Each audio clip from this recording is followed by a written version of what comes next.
A very good morning to all the students of class 11th political science, and students, welcome back to the online classes here.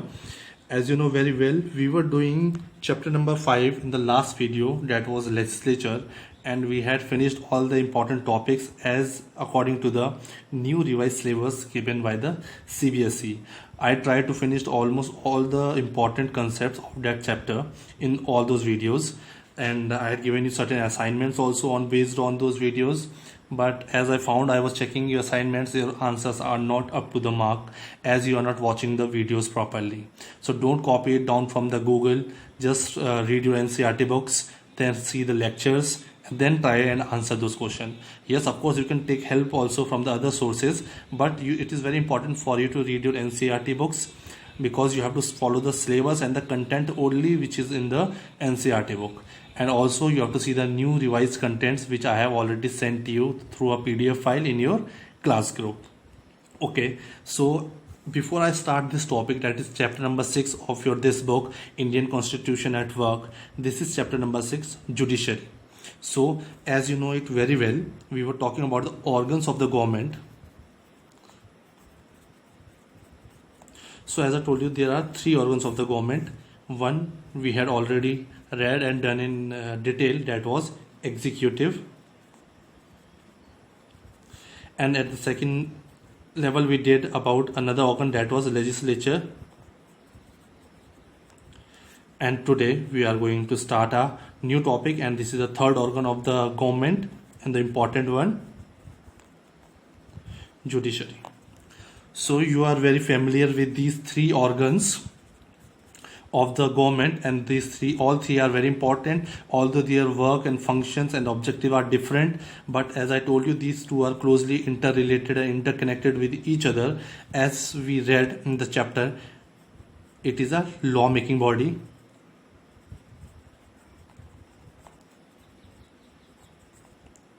okay, and the laws which are made by the legislature, it is a responsibility of the executive to execute those laws. Okay, so responsibility is executive is to execute and implement the laws made by legislature. So these 2 are, somehow we have read in detail, they are interconnected and they balance the power with each other properly. But talking of the third organ, that is judiciary, this is an independent organ. And the work of judiciary, I would call judiciary, it is a court system which looks into the laws and articles which are put up by the constitution are followed properly, and also it sees to the disputes between the individual groups or communities. So the solving of these disputes is done by the judiciary, but again according to the rule of law. They cannot be done according to their own choice, they have to work according to the constitution. So all the provisions and rules regulation written in the constitution are to be guarded and I would say safeguarded by judiciary. So it is also the duty of the judiciary to safeguard the provisions, rules, regulations of the constitution. So we can say it is a protector of the constitution as well. So let's see in detail what is the purpose and importance and relevance of judiciary as we are reading it under the topic organs of the government. Okay, so this is not a topic for the organ of the government. In this chapter basically we were reading, first we read about executive, then we read what do we understand by legislature, and today we will read about judiciary, and all these 3 are the important organs of the government which you have already must have read in your junior classes. So we will start it with the introduction of NCERT book today here. So let's start from here now. Introduction of the chapter judiciary. So trying and understanding this organ of government, that is judiciary. Many times court are seen only as arbitrators in the disputes. It means many times if we talk about courts, court means here judiciary. If you are talking about judiciary, so we only think of courts as the arbitrators in the disputes between individuals or private parties. So here this arbitrators means an independent body officially appointed to settle a dispute. So we always think of the courts as these are the only independent bodies which are meant to solve the disputes between the different individuals or different parties.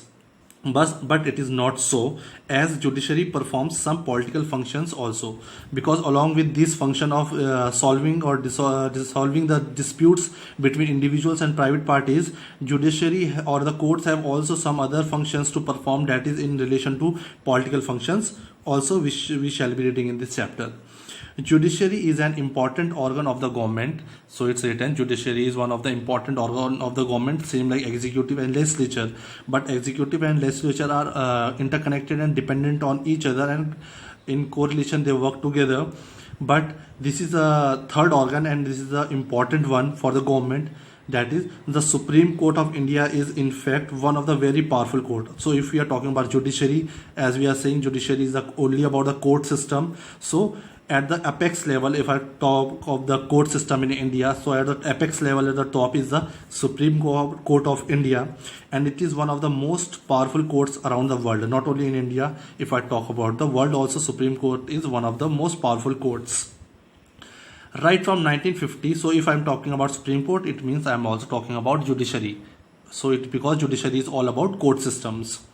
So right from 1950s, the judiciary has plays an important role in interpreting and protecting the constitution. So from right after the independence from 1950, judiciary has been functional and has been functioning properly in interpreting, as well as it has been, as I told you in the introduction before this, protecting the constitution. The major work of the judiciary is to protect our constitution. That is, all the rules, provisions which are written down in the constitution are looked after by the judiciary, that they are followed properly by the government, by the citizens of our country. And anyone who violates these provisions or tries to do something going beyond these laws and provisions, judiciary is there to punish them or to check them.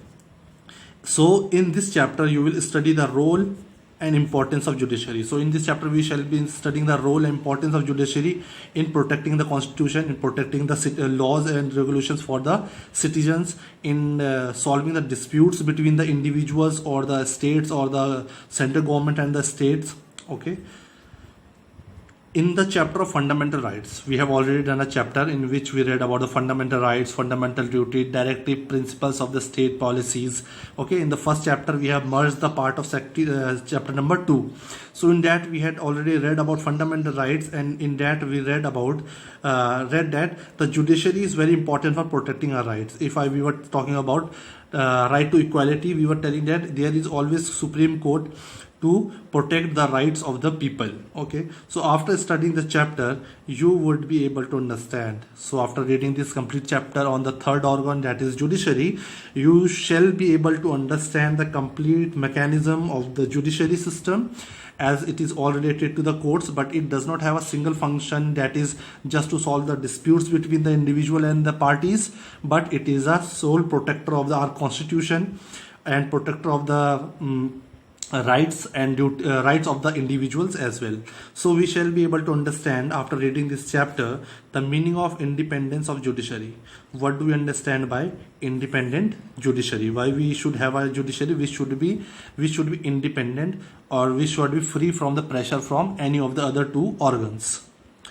The role of Indian judiciary in protecting our rights. So what is the role of the judiciary, that is the Supreme Court, the High Court, or the district courts, or the subordinate courts? What is the role of this judiciary system in protecting our rights? If I talk about our rights, fundamental rights. Okay,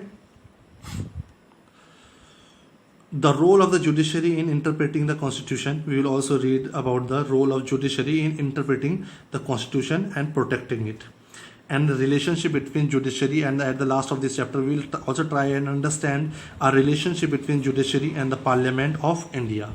We can also call this as legislature. Okay, so this is the introduction part. Now I will start the topic for the day. So this is very important for you to understand the introduction, that what all we are going to study about judiciary, and what do we understand by judiciary, and what is the importance of judiciary as an important organ of the government. Okay. Yes, so starting the very first topic, why do we need an independent judiciary? The question is not that why we do need judiciary. The meaning of judiciary I have already told you in the introduction part, but the question here arises, why do we need an independent judiciary? Independent means free from the pressure from any other government or the any other organ of the government. It is independent, it has freedom to work according to its wishes, but also according to the provisions in the constitution. So we'll understand this topic now. In a society, especially in a society like India, where there is so much of diversity, we have been reading in all the previous chapters we have read. So according to so much of diversity in the society of India, there are bound to be many disputes. Okay, that's why it's written here. In a society, disputes are bound to arise between individuals, between groups, between individuals or groups and government. So it is obvious that in a country which is a parliamentary form of government, and we are a democratic country, but also having lot of diversity within our society in terms of language, culture, religion, etc. So it is obvious that there are going to be disputes between the individuals, okay, also between groups, maybe a religious group or related to caste, okay, or also between individuals or groups, maybe some individual having some issues with a particular group, and also some groups having some problem with the government. Some people don't follow and understand the meaning and functioning and the plans, policies of the government. So there is always a conflict or discussion and tension between the government and the people, of the citizens of the society. So in that case, the role of the judiciary comes into play.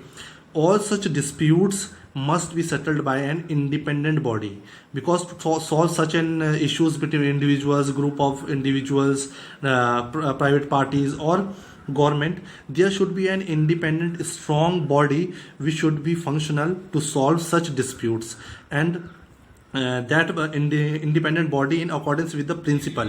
But when this particular individual body is solving the disputes, it should follow a principle of rule of law.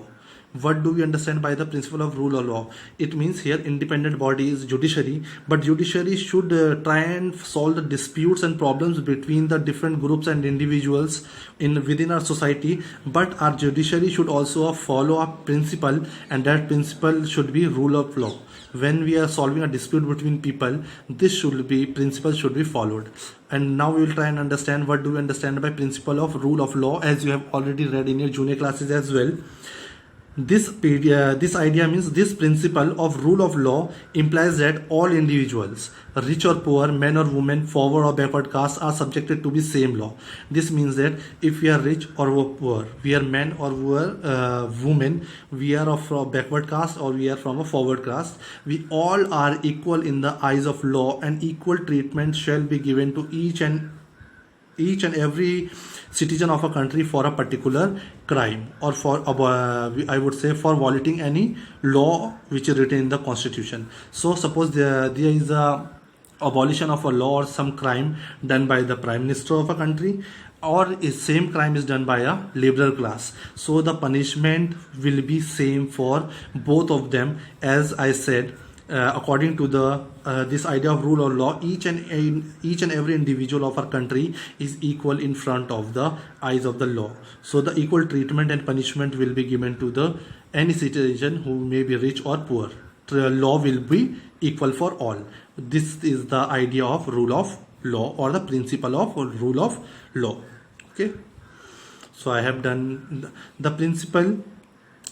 The principal role of the judiciary is to protect the rule of law. So I would say the principal and the most important role of the judiciary is to protect the rule of law and ensure supremacy of law. That the rules and regulations which have been written down and the provisions in the constitution, they shall be protected, and they should be having the supremacy of law.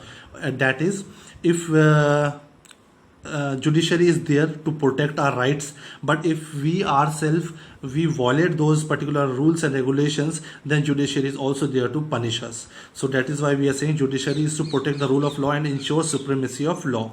It safeguards the rights of the individual, settles disputes accordance with the laws, and ensures that democracy does not give way to individuals or group of dictatorship.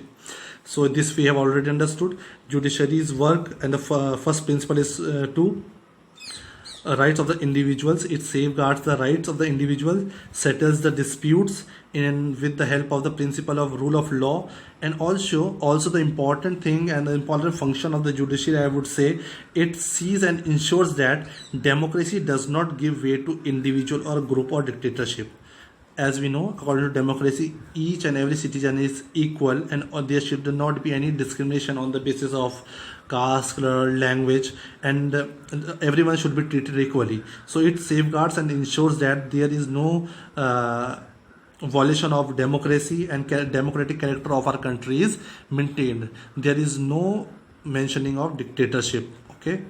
In order to be able to do all this, it is necessary that judiciary is independent to do so many functions and to protect people and to protect government and protect our constitution and ensure democracy in our country.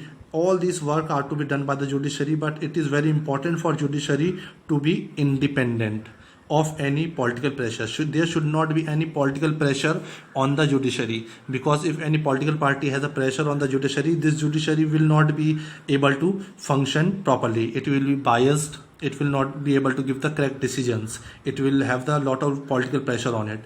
But that is why it is very important for judiciary to be independent, to function properly. So after understanding this, the question arises, what is meant by the independent judiciary? How is this independence ensured? So what do we mean by independent judiciary? The functions and role of a judiciary we have read here, and why we need an independent judiciary, which we have understood here. But what do we mean by it, and how do we ensure it? We are going to do in this particular topic, that is independence of judiciary, and why it is so important.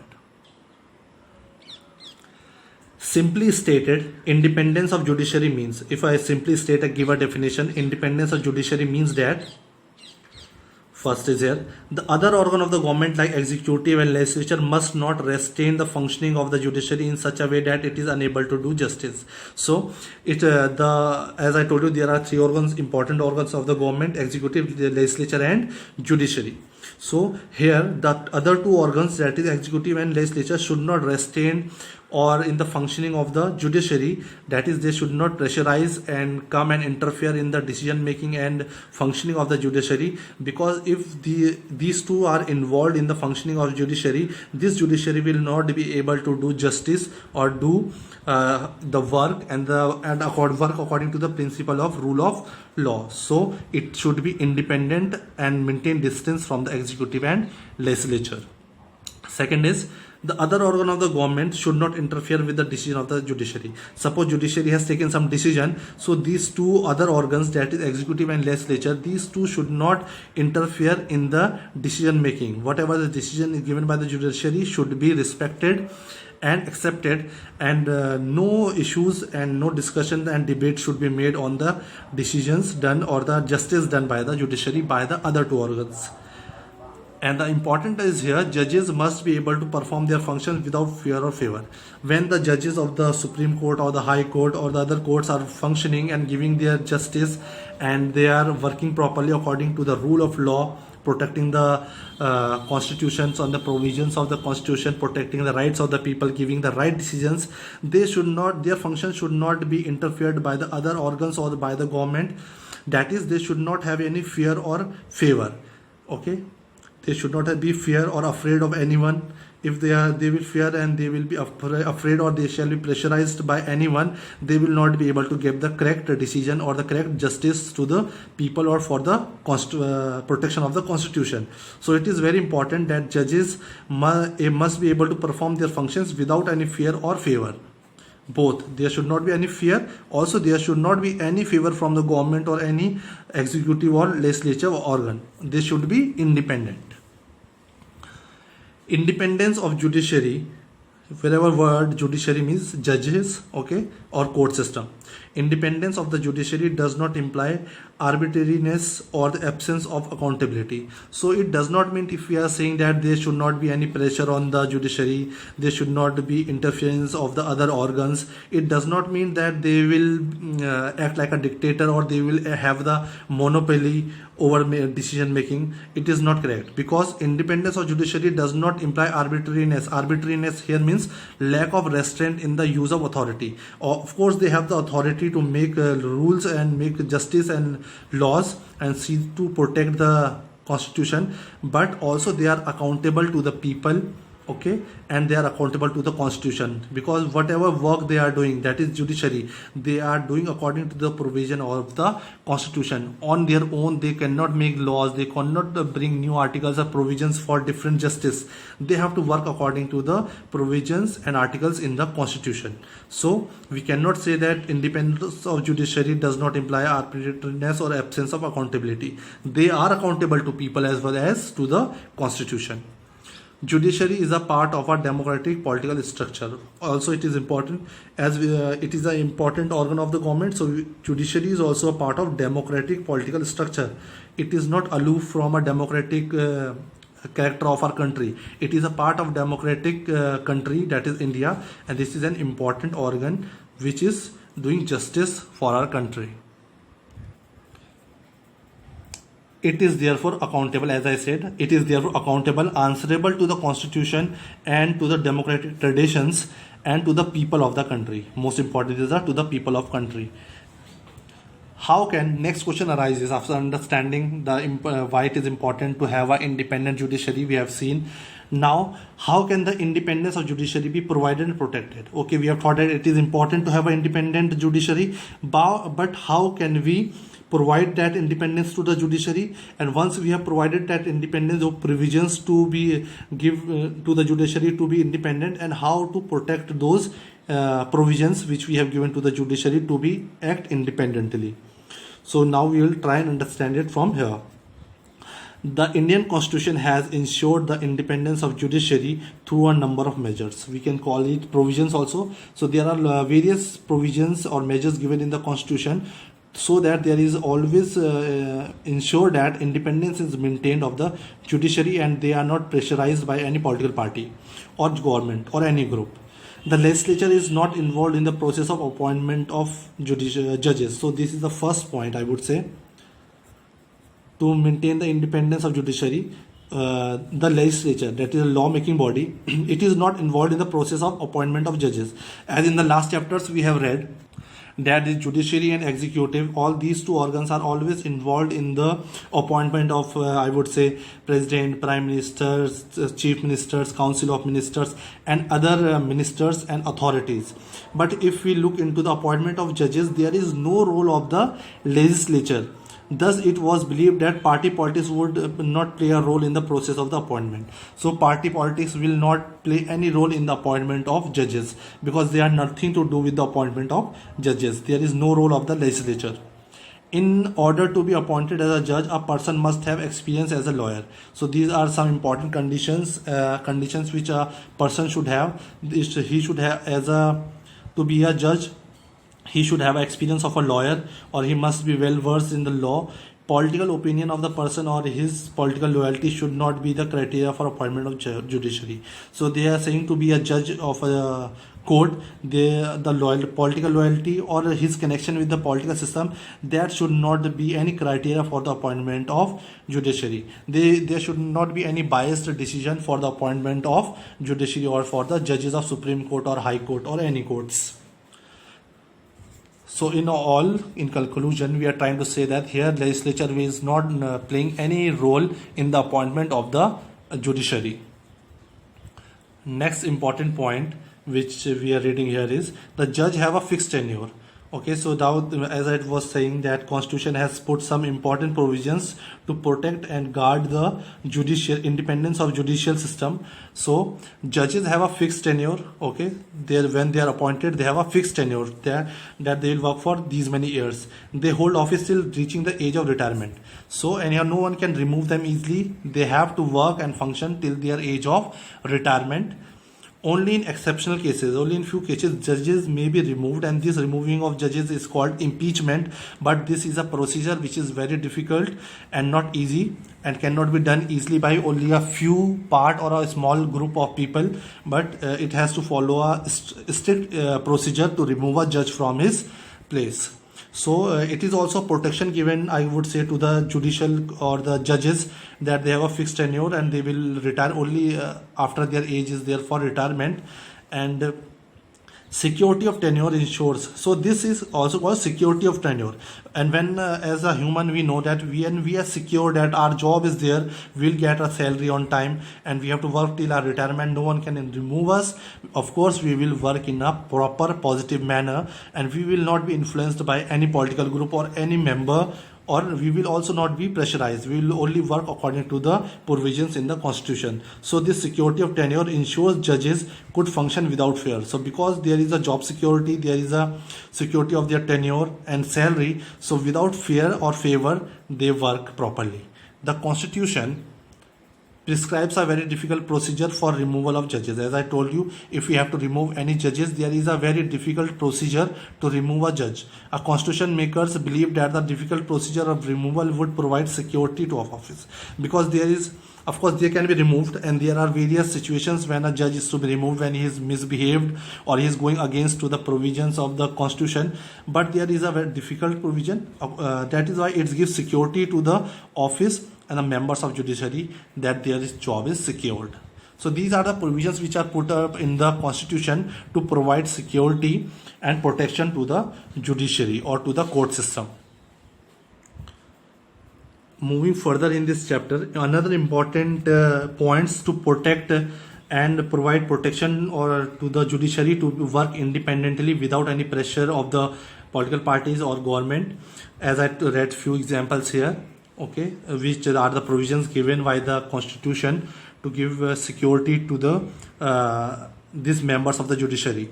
So another is, the judiciary is not financially dependent on either of the executive or legislature.